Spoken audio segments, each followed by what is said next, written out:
والتمريرة ممتازة، هنا فرصة عرضية والثاني جول جول جول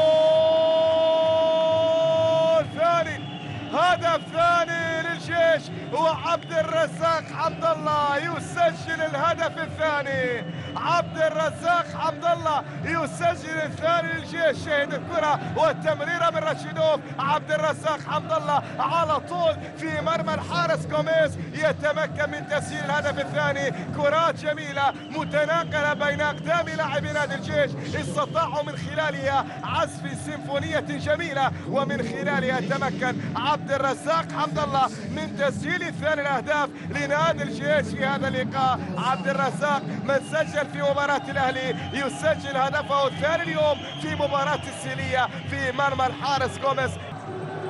نوعية في الوسط بالنسبة للاعب السيلية. هنا حمد الله يتقدم يحاول فيها، والثالث جول جول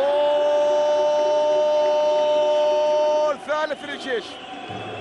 عبد الرزاق حمد الله يسجل ثالث الأهداف للجيش، والهدف الشخصي الثالث له في الدوري بعد هدف الأهلي. هدفين في هذه المباراة من لاعب مهاري يعرف كيف يمر بسهولة ممتازة من عبد الرزاق حمد الله.